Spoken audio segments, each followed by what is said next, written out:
سلامتی ہے ان آنکھوں پہ جو ہدایت پہ نظریں جمائے بیٹھی ہیں، سلامتی ان کانوں پہ جو ذکر خیر کے منتظر رہتے ہیں، اور سلامتی ان قدموں پہ جو ہدایت کی راہ پہ گامزن ہیں۔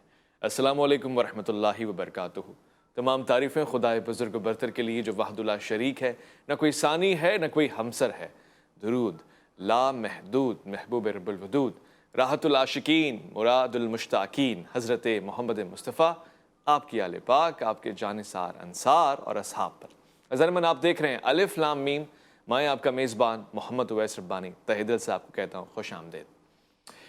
یہ وہ زمانہ ہے کہ جس میں کچھ بھی ہو سکتا ہے، اور سب سے بڑھ کے جو ہو رہا ہے وہ ہمیں سمجھ میں نہیں آ رہا۔ یعنی میں اگر بات کروں بایو ٹیررزم کی، تو آج اس دور میں بھی آپ اس کو سمجھنے سے قاصر ہوں گے، میں بیان کرنے سے قاصر ہوں، کیونکہ یہ بات کوئی نئی بات نہیں ہے۔ ورلڈ وار 1 میں اس کا پہلی دفعہ استعمال ہوا، جس کو دیکھا گیا، جہاں پہ بہت سارے جرمن فوجیوں نے اپنے مخالفین کو بایو ٹیررزم کا نشانہ بنایا، بہت سارے ان کے لائف سٹاک خراب کیے، ان کے جانوروں میں، ان کے گھوڑوں میں، استبل میں، تمام جہاں پہ پانی کی لائنز تھی یا خوراک موجود تھی یا پھر ان کا سٹاک موجود تھا، وہاں پر ایسے بیکٹیریاز اور ایسے جراثیم چھوڑ دیے کہ جس کی وجہ سے ان کا لائف سٹاک شدید خطرے میں پڑ گیا۔ اس کے بعد پھر اگر ہم نظر بڑھاتے ہیں اور آگے چل کے دیکھتے ہیں تو ورلڈ وار 2 میں بھی اس کا استعمال رہا، مگر کسی بھی ملک میں بغیر جنگی سائرن بجائے اس کا استعمال کہاں رہا؟ تو شکاگو میں 1972 میں پولیس نے 2 لوگوں کو اریسٹ کیا کہ جنہوں نے وہاں کی پائپ لائنز میں جراثیم چھوڑ دیے تھے، جس کا مقصد یہ تھا کہ لوگ بیمار ہو جائیں یا ہلاک ہو جائیں یا قریب الموت ہو جائیں۔ اس کی وجہ کیا تھی سمجھ میں نہیں آئی، مگر یہ طے ہو گیا کہ یہ پہلا اٹیک تھا جو بایو ٹیررزم کے زمرے میں آتا ہے، جس کو فائدہ پہنچانے کے لیے کیا گیا نہیں معلوم، مگر کس کو نقصان پہنچا یہ واضح تھا۔ 1980 میں ایک بار پھر ایسا اٹیک ہوا، اور پھر یہ تسلسل بندھا رہا جب 1984 میں یو ایس میں ایک بار پھر بڑے لیول پہ یہ اٹیک ہوا، جب الیکشن کیمپین چل رہی تھی۔ یہ گروپ ہے بھگوان شری رنجیش، اس گروپ نے کوئی ہزاروں لوگوں کو نشانہ بنایا فوڈ پوائزن کا، جان بوجھ کے تاکہ لوگ الیکشن کیمپین میں نہ آ سکیں، ووٹ نہ کاسٹ کر سکیں، بڑی تعداد میں گھروں سے باہر نہ نکل سکے، لوگ اپنا پیٹ پکڑ کے بیٹھے رہیں، اور اس کے بعد اگر دواؤں کی طلب ہو تو دوا کمپنیاں تو رابطے میں ہیں، وہ آپ کو آپ کی ضرورت کے عین مطابق آپ کی بیماری کو دیکھتے ہوئے دوا دے دیں گی، تو آپ ٹھیک بھی ہو جائیں گے۔